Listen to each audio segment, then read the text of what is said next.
The Fall of the House of Usher, written by Edgar Allan Poe and performed by Frank Marcopolos of frankmarcopolos.com. During the whole of a dull, dark, and soundless day in the autumn of the year, when the clouds hung oppressively low in the heavens, I had been passing alone, on horseback, through a singularly dreary tract of country, and at length found myself, as the shades of the evening drew on, within view of the melancholy House of Usher. I know not how it was, but with the first glimpse of the building, a sense of insufferable gloom pervaded my spirit. I say insufferable, for the feeling was unrelieved by any of that half-pleasurable, because poetic, sentiment with which the mind usually receives even the sternest natural images of the desolate or terrible. I looked upon the scene before me, upon the mere house and the simple landscape features of the domain, upon the bleak walls, upon the vacant eye-like windows, upon a few rank sedges, and upon a few white trunks of decayed trees, with an utter depression of soul, which I can compare to no earthly sensation more properly than to the after-dream of the reveler upon opium. The bitter lapse into everyday life, the hideous dropping off of the veil. There was an iciness, a sinking, sickening of the heart, an unredeemed dreariness of thought which no goading of the imagination could torture into aught of the sublime. What was it, I paused to think, what was it that so unnerved me in the contemplation of the House of Usher? It was a mystery all insoluble, nor could I grapple with the shadowy fancies that crowded upon me as I pondered. I was forced to fall back upon the unsatisfactory conclusion that while beyond doubt there are combinations of very simple natural objects which have the power of thus affecting us, still the analysis of this power lies among considerations beyond our depth. It was possible, I reflected, that a mere different arrangement of the particulars of the scene, of the details of the picture, would be sufficient to modify or perhaps annihilate its capacity for sorrowful impression.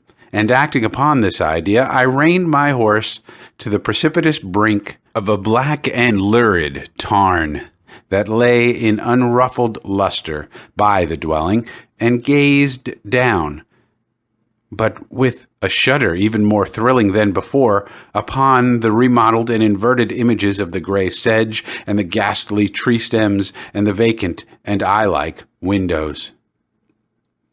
Nevertheless, in this mansion of gloom, I now proposed to myself a sojourn of some weeks. Its proprietor, Roderick Usher, had been one of my boon companions in boyhood, but many years had elapsed since our last meeting. A letter, however, had lately reached me in a distant part of the country, a letter from him, which, in its wildly importunate nature, had admitted of no other than a personal reply. The manuscript gave evidence of nervous agitation. The writer spoke of acute bodily illness, of a mental disorder which oppressed him, and of an earnest desire to see me as his best, and indeed his only, personal friend, with a view of attempting, by the cheerfulness of my society, some alleviation of his malady. It was in the manner in which all this, and much more, was said, it the apparent heart that went with his request, which allowed me no room for hesitation, and I accordingly obeyed forthwith what I still considered a very singular summons. Although as boys we had been even intimate associates, yet I really knew little of my friend. His reserve had always been excessive and habitual. I was aware, however, that his very ancient family had been noted, time out of mind, for a peculiar sensibility of temperament, displaying itself through long ages, in many works of exalted art, and manifested of late in repeated deeds of munificent yet unobtrusive charity. as well as in a passionate devotion to the intricacies, perhaps even more than to the orthodox and easily recognizable beauties of musical science. I had learned, too, the very remarkable fact that the stem of the Usher race, all time honored as it was, had put forth at no period any enduring branch. In other words, that the entire family lay in the direct line of descent and had always, with very trifling and very temporary variation, so lain. It was this deficiency I considered while running over in thought the perfect keeping of the character of the premises with the accredited character of the people, and while speculating upon the possible influence which the one, in the long lapse of centuries, might have exercised upon the other, it was this deficiency, perhaps, of collateral issue and the consequent undeviating transmission from sire to son of the patrimony with the name which had at length so identified the two as to merge the original title of the estate in the quaint and equivocal appellation of the House of Usher, an appellation which seemed to include, in the minds of the peasantry who used it, both the family and the family mansion. I have said that the sole effect of my somewhat childish experiment, that of looking down within the tarn, had been to deepen the first singular impression. There can be no doubt that the consciousness of the rapid increase of my superstition, for why should I not so term it, served mainly to accelerate the increase itself.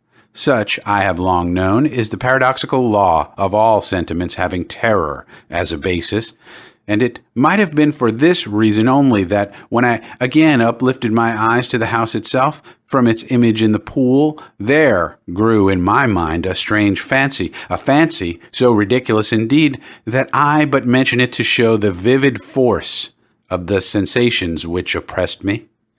I had so worked upon my imagination as really to believe that about the whole mansion and domain there hung an atmosphere peculiar to themselves and their immediate vicinity, an atmosphere which had no affinity with the air of heaven, but which had reeked up from the decaying trees and the gray wall and the silent tarn, a pestilent and mystic vapor, dull, sluggish, faintly discernible, and leaden-hued.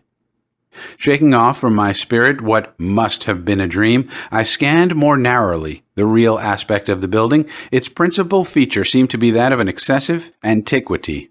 The discoloration of ages had been great.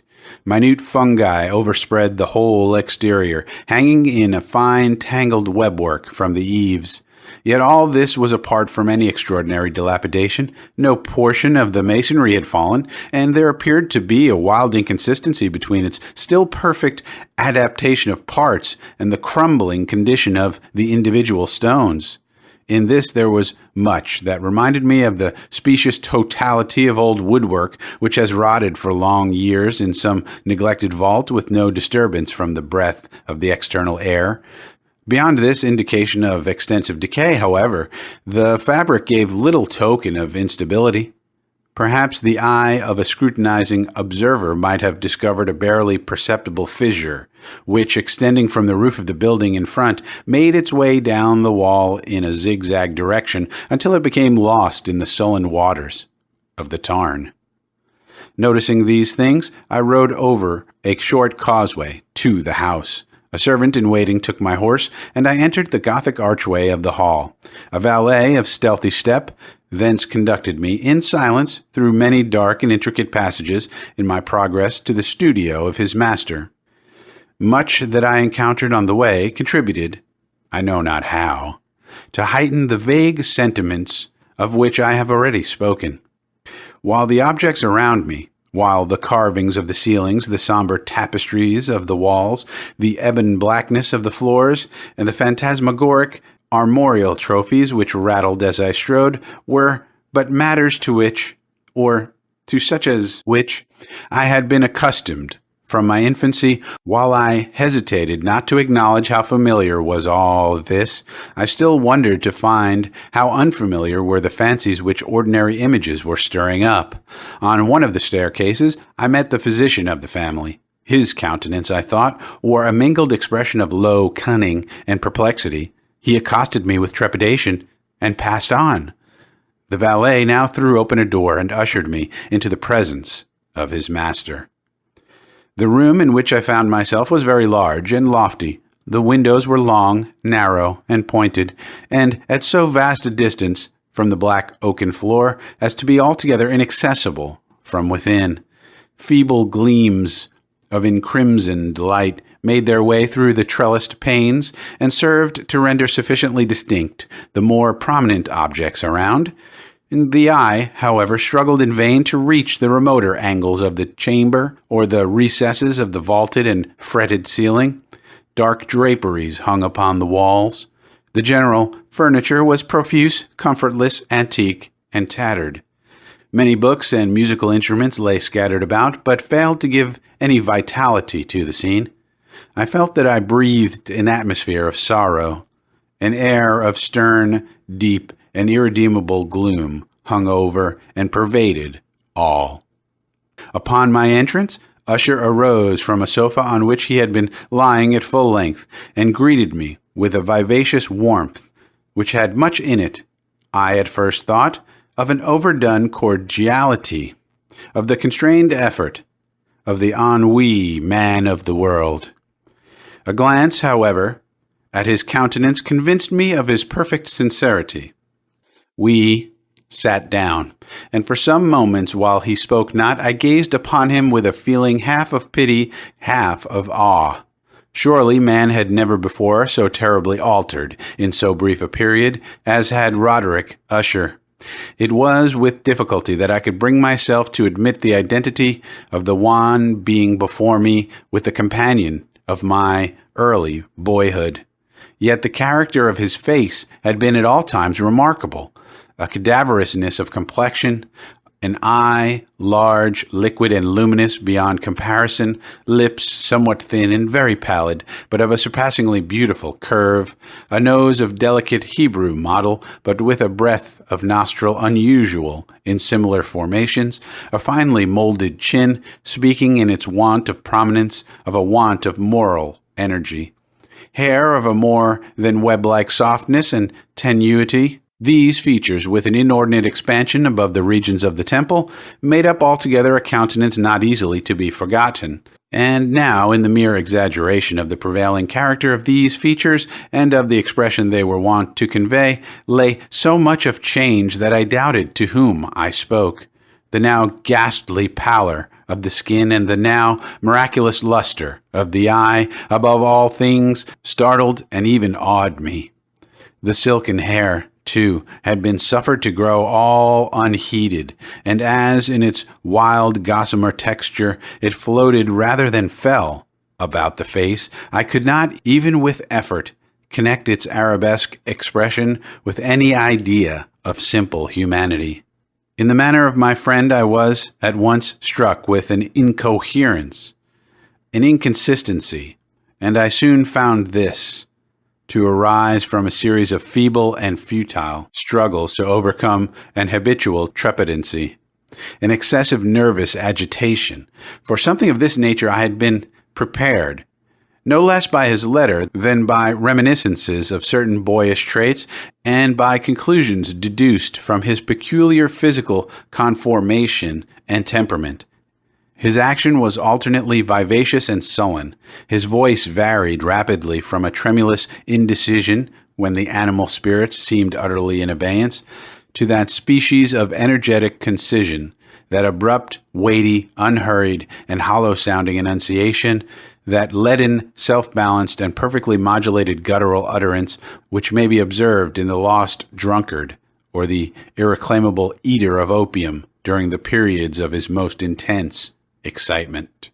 It was thus that he spoke of the object of my visit, of his earnest desire to see me, and of the solace he expected me to afford him. He entered at some length into what he conceived to be the nature of his malady. It was, he said, a constitutional and a family evil, and one for which he despaired to find a remedy. A mere nervous affection, he immediately added, which would undoubtedly soon pass. It displayed itself in a host of unnatural sensations, Some of these, as he detailed them, interested and bewildered me, although perhaps the terms and the general manner of the narration had their weight. He suffered much from a morbid acuteness of the senses. The most insipid food was alone endurable. He could wear only garments of certain texture. The odors of all flowers were oppressive. His eyes were tortured by even a faint light, and there were but peculiar sounds, and these from stringed instruments, which did not inspire him with horror. To an anomalous species of terror, I found him a bounden slave. "Ah, I shall perish," said he. "I must perish in this deplorable folly. Thus, and not otherwise shall I be lost. I dread the events of the future. Not in themselves, but in their results. I shudder at the thought of any, even the most trivial, incident which may operate upon this intolerable agitation of soul. I have indeed no abhorrence of danger, except in its absolute effect, in terror. In this unnerved, in this pitiable condition, I feel that the period will sooner or later arrive when I must abandon life and reason together, in some struggle with the grim phantasm, fear."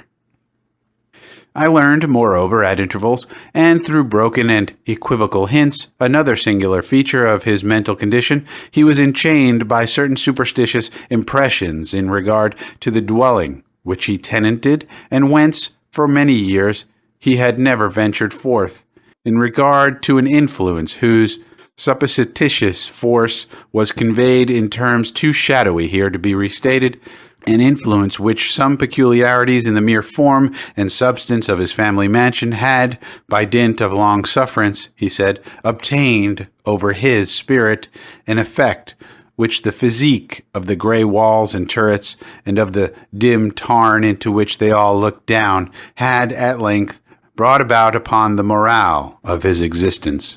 He admitted, however, although with hesitation, that much of the peculiar gloom which thus afflicted him could be traced to a more natural and far more palpable origin, to the severe and long-continued illness, indeed, to the evidently approaching dissolution of a tenderly beloved sister, his sole companion for long years, his last and only relative on earth.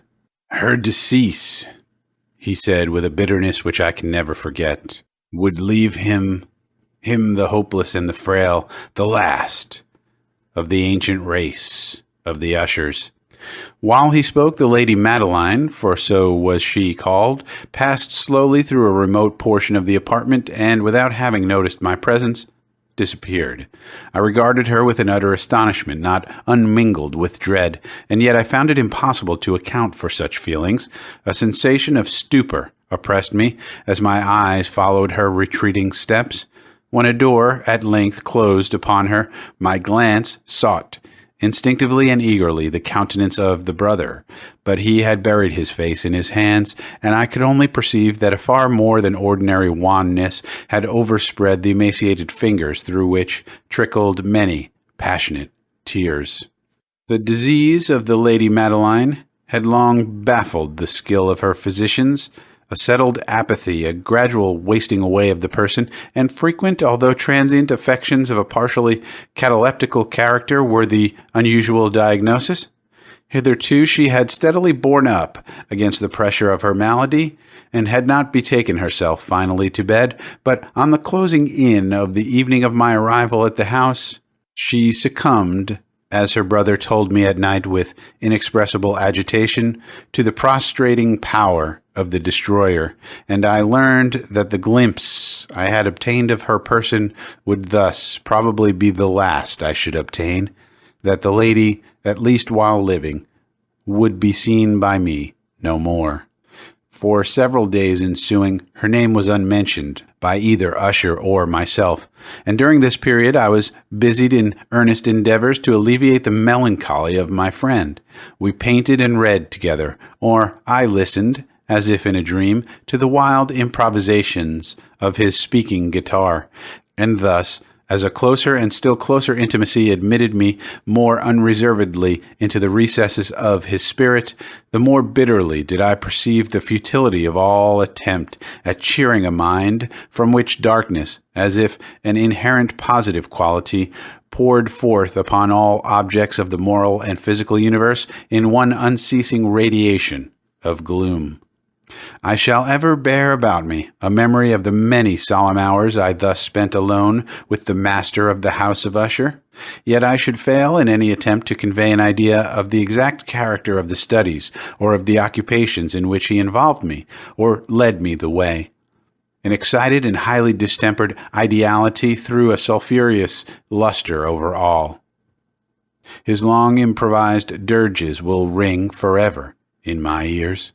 Among other things, I hold painfully in mind a certain singular perversion and amplification of the wild air of the last waltz of von Weber, from the paintings over which his elaborate fancy brooded, and which grew, touch by touch, into vagueness at which I shuddered, the more thrillingly because I shuddered knowing not why. From these paintings, vivid as their images now are before me, I would in vain endeavor to educe more than a small portion which should lie within the compass of merely written words. By the utter simplicity, by the nakedness of his designs, he arrested and overawed attention. If ever mortal painted an idea, that mortal was Roderick Usher. For me, at least, in the circumstances then surrounding me, there arose out of the pure abstractions which the hypochondriac contrived to throw upon his canvas an intensity of intolerable awe, no shadow of which felt I ever yet in the contemplation of the certainly glowing, yet too concrete reveries of Fuseli. One of the phantasmagoric conceptions of my friend, partaking not so rigidly of the spirit of abstraction, may be shadowed forth, although feebly, in words. A small picture presented the interior of an immensely long and rectangular vault or tunnel, with low walls, smooth, white, and without interruption or device.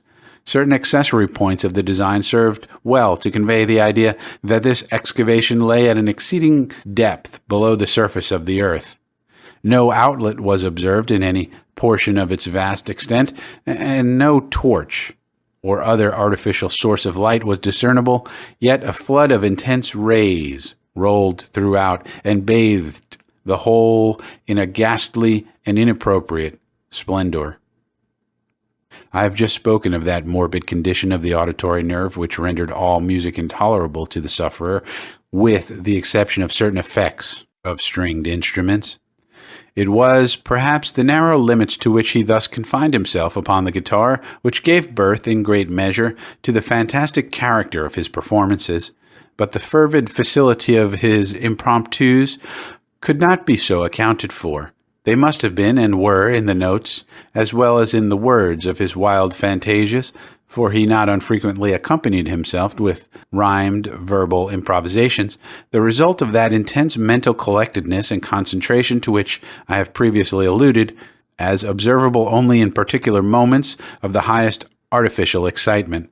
The words of one of these rhapsodies I have easily remembered. I was, perhaps, the more forcibly impressed with it as he gave it, because in the under or mystic current of its meaning I fancied that I perceived, and for the first time, a full consciousness on the part of Usher of the tottering of his lofty reason upon her throne. The verses, which were entitled The Haunted Palace, ran very nearly, if not accurately, thus.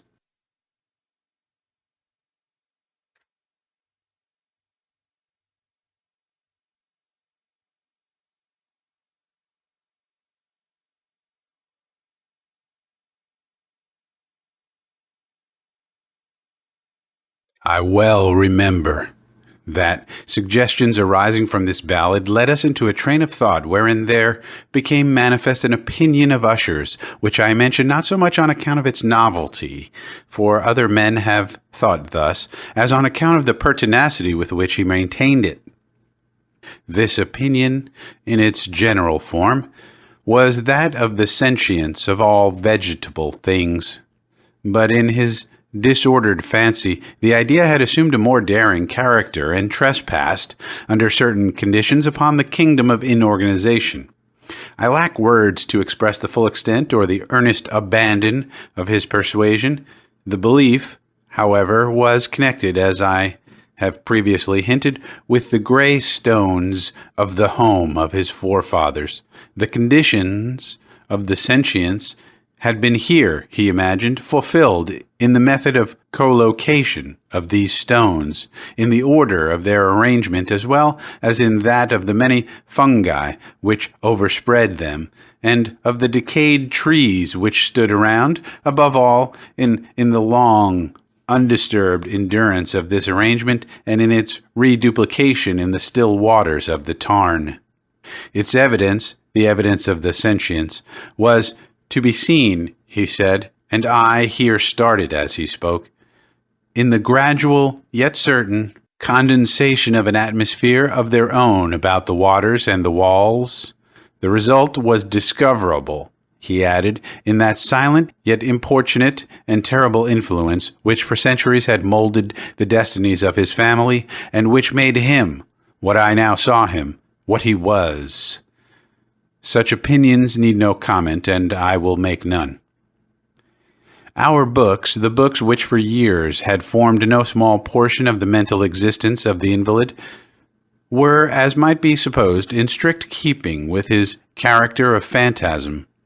We pored together over such works as the Ververt et Chartreuse of Gresset, the Belle Figure of Machiavelli, the Heaven and Hell of Swedenborg, the Subterranean Voyage of Nicholas Klim by Holberg, the Chiromancy of Robert Flood, of Jean d'Indagine and of de la Chambre, the Journey into the Blue Distance of Tieck, and the City of the Sun of Campanella.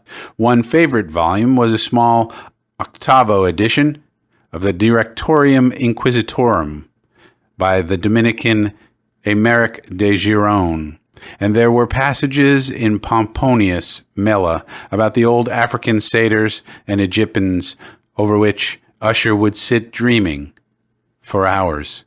His chief delight, however, was found in the perusal of an exceedingly rare and curious book in quarto Gothic, the Manual of a Forgotten Church, the Vigilii Mortuorum Secundum Quorum Ecclesiae Macuntinei. I could not help thinking of the wild ritual of this work, and of its probable influence upon the hypochondriac, when one evening, having informed me abruptly that the Lady Madeline was no more, he stated his intention of preserving her corpse for a fortnight, previously to its final interment, in one of the numerous vaults within the main walls of the building. The worldly reason, however, assigned for this singular proceeding was one which I did not feel at liberty to dispute. The brother had been led to his resolution, so he told me, by consideration of the unusual character of the malady of the deceased, of certain obtrusive and eager inquiries on the part of her medical men, and of the remote and exposed situation of the burial ground of the family. I will not deny that when I called to mind the sinister countenance of the person whom I met on the staircase on the day of my arrival at the house, I had no desire to oppose what I regarded as at best but a harmless and by no means an unnatural precaution. At the request of Usher, I personally aided him in the arrangements for the temporary entombment. The body having been encoffined, we two alone bore it to its rest. The vault in which we placed it, and which had been so long unopened that our torches, half smothered in its oppressive atmosphere, gave us little opportunity for investigation, was small, damp, and entirely without means of admission for light. Lying at great depth, immediately beneath that portion of the building in which was my own sleeping apartment. It had been used, apparently, in remote feudal times for the worst purposes of a donjon keep, and in later days as a place of deposit for powder or some other highly combustible substance, as a portion of its floor and the whole interior of a long archway through which we reached it were carefully sheathed with copper. The door of massive iron had been also similarly protected. Its immense weight caused an unusually sharp grating sound as it moved upon its hinges. Having deposited our mournful burden upon trestles within this region of horror, we partially turned aside the yet unscrewed lid of the coffin and looked upon the face of the tenant. A striking similitude between the brother and sister now first arrested my attention, and Usher, divining perhaps my thoughts, murmured out some few words from which I learned that the deceased and himself had been twins, and that sympathies of a scarcely intelligible nature had always existed between them. Our glances, however, rested not long upon the dead, for we could not regard her unawed. The disease which had thus entombed the lady in the maturity of youth had left, as usual in all maladies of a strictly cataleptical character, the mockery of a faint blush upon the bosom and the face, and that suspiciously lingering smile upon the lip which is so terrible in death.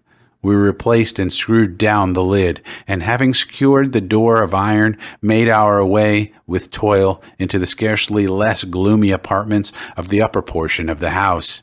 And now, some days of bitter grief having elapsed, an observable change came over the features of the mental disorder of my friend.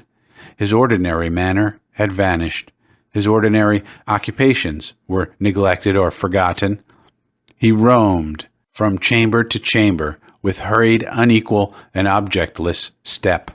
The pallor of his countenance had assumed, if possible, a more ghastly hue, but the luminousness of his eye had utterly gone out. The once occasional huskiness of his tone was heard no more, and a tremulous quaver, as if of extreme terror, habitually characterized his utterance.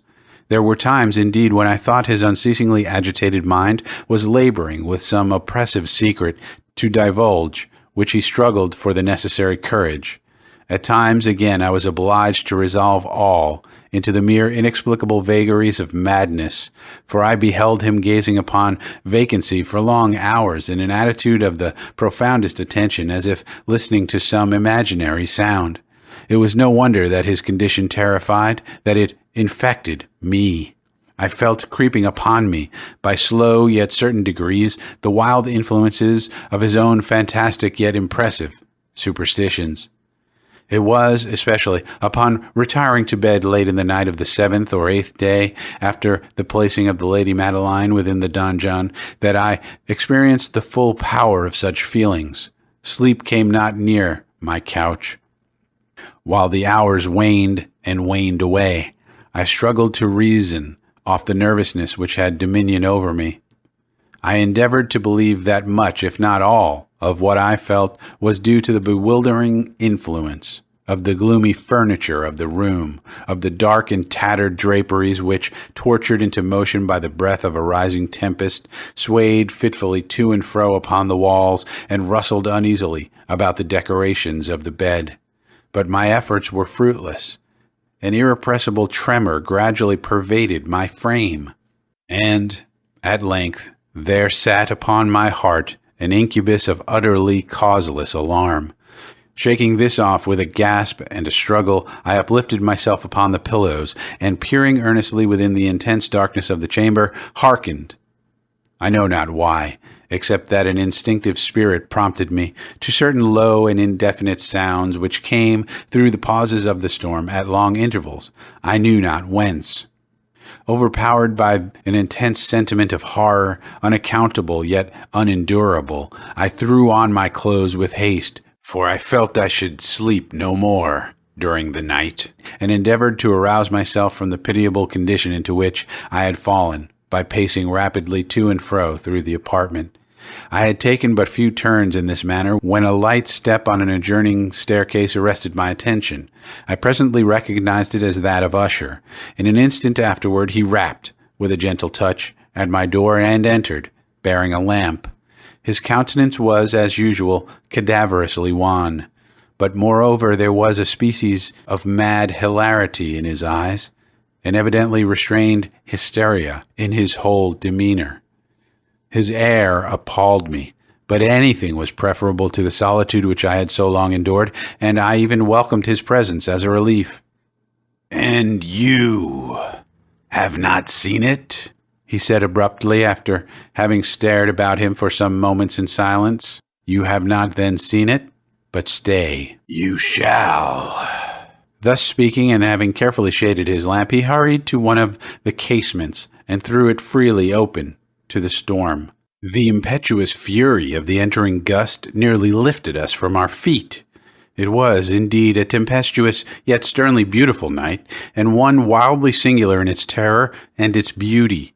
A whirlwind had apparently collected its force in our vicinity, for there were frequent and violent alterations in the direction of the wind and the exceeding density of the clouds, which hung so low as to press upon the turrets of the house, did not prevent our perceiving the lifelike velocity with which they flew, careening from all points against each other, without passing away into the distance.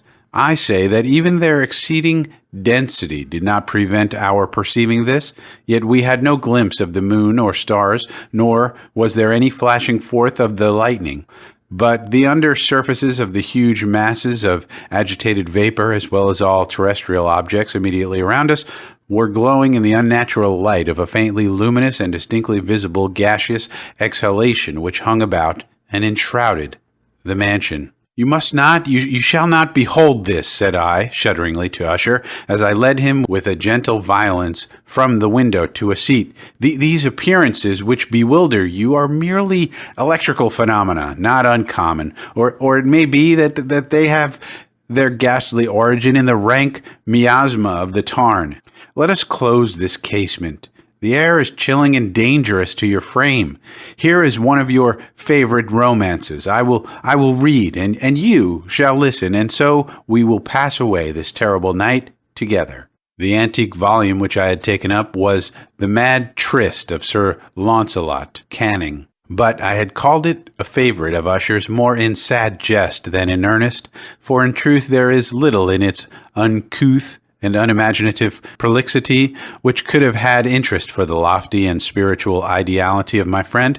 It was, however, the only book immediately at hand, and I indulged a vague hope that the excitement which now agitated the hypochondriac might find relief, for the history of mental disorder is full of similar anomalies, even in the extremeness of the folly which I should read. Could I have judged, indeed, by the wild, overstrained air of vivacity with which he hearkened, or apparently hearkened, to the words of the tale, I might well have congratulated myself upon the success of my design. I had arrived at that well-known portion of the story where Ethelred, the hero of the tryst, having sought in vain for peaceable admission into the dwelling of the hermit, proceeds to make good an entrance by force. Here, it will be remembered, the words of the narrative run thus. And Ethelred, who was by nature of a doughty heart, and who was now mighty withal, on account of the powerfulness of the wine which he had drunken, waited no longer to hold parley with the hermit, who in sooth was of an obstinate and maliceful turn, but, feeling the rain upon his shoulders, and fearing the rising of the tempest, uplifted his mace outright, and with blows made quickly room in the plankings of the door for his gauntleted hand. And now, pulling therewith sturdily, he so cracked, and ripped, and tore all asunder, that the noise of the dry and hollow-sounding wood alarumed and reverberated throughout the forest. At the termination of this sentence I started, and for a moment paused, for it appeared to me, although I at once concluded that my excited fancy had deceived me, it appeared to me that from some very remote portion of the mansion there came, indistinctly to my ears, what might have been, in its exact similarity of character, the echo, but a stifled and dull one certainly, of the very cracking and ripping sound which Sir Launcelot had so particularly described. It was, beyond doubt, the coincidence alone which had arrested my attention, for amid the rattling of the sashes of the casements and the ordinary commingled noises of the still increasing storm, the sound in itself had nothing, surely, which should have interested or disturbed me. I continued the story. But the good champion Ethelred, now entering within the door, was sore enraged and amazed to perceive no signal of the maliceful hermit, but in the stead thereof a dragon of a scaly and prodigious demeanour, and of a fiery tongue, which sat in guard before a palace of gold, with a floor of silver, and upon the wall there hung a shield of shining brass, with this legend enwritten. Who entereth herein a conqueror hath been, who slayeth the dragon, the shield he shall win. And Ethelred uplifted his mace and struck upon the head of the dragon, which fell before him and gave up his pesty breath with a shriek so horrid and harsh, and withal so piercing, that Ethelred had fain to close his ears with his hands against the dreadful noise of it, the like whereof was never before heard. Here again I paused abruptly, and now with a feeling of wild amazement, for there could be no doubt whatever that in this instance I did actually hear, although from what direction it proceeded I found it impossible to say, a low and apparently distant but harsh, protracted, and most unusual screaming or grating sound, the exact counterpart of what my fancy had already conjured up for the dragon's unnatural shriek as described by the romancer. Oppressed, as I certainly was, upon the occurrence of the second and most extraordinary coincidence by 1,000 conflicting sensations, in which wonder and extreme terror were predominant, I still retained sufficient presence of mind to avoid exciting, by any observation, the sensitive nervousness of my companion. I was by no means certain that he had noticed the sounds in question, although assuredly a strange alteration had, during the last few minutes, taken place in his demeanor. From a position fronting my own, he had gradually brought round his chair, so as to sit with his face to the door of the chamber, and thus I could but partially perceive his features, although I saw that his lips trembled, as if he were murmuring inaudibly. His head had dropped upon his breast, yet I knew that he was not asleep, from the wide and rigid opening of the eye as I caught a glance of it in profile.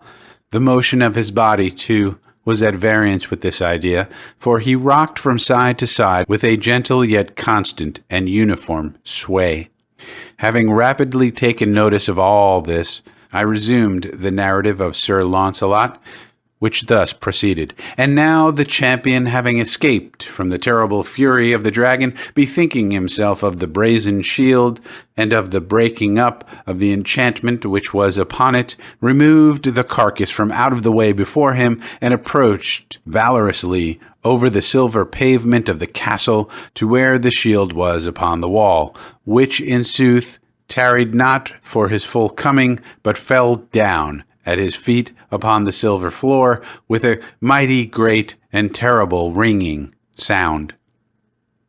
No sooner had these syllables passed my lips than, as if a shield of brass had indeed at the moment fallen heavily upon a floor of silver, I became aware of a distinct, hollow, metallic, and clangorous, yet apparently muffled, reverberation. Completely unnerved, I leaped to my feet, but the measured, rocking movement of Usher was undisturbed. I rushed to the chair in which he sat.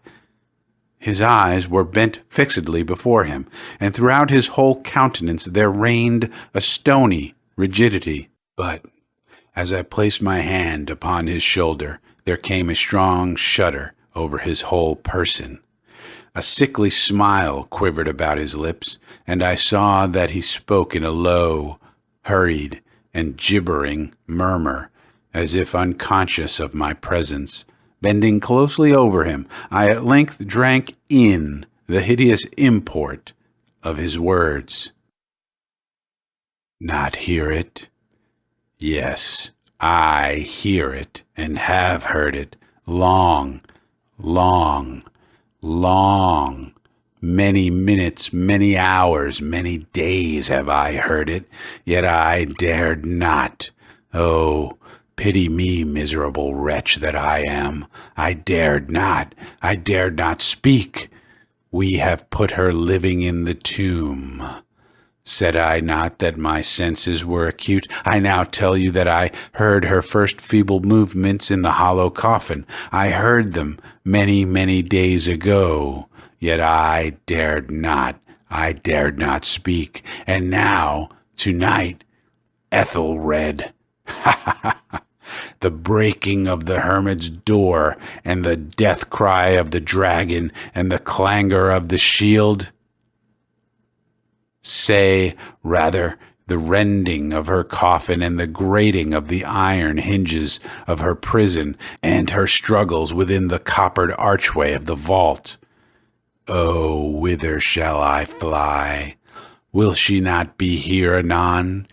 Is she not hurrying to upbraid me for my haste? Have I not heard her footstep on the stair? Do I not distinguish that heavy and horrible beating of her heart? Madman! Here he sprang furiously to his feet and shrieked out his syllables, as if in the effort he were giving up his soul. Madman! I tell you that she now stands without the door. As if in the superhuman energy of his utterance there had been found the potency of a spell, the huge antique panels to which the speaker pointed threw slowly back, upon the instant, their ponderous and ebony jaws. It was the work of the rushing gust.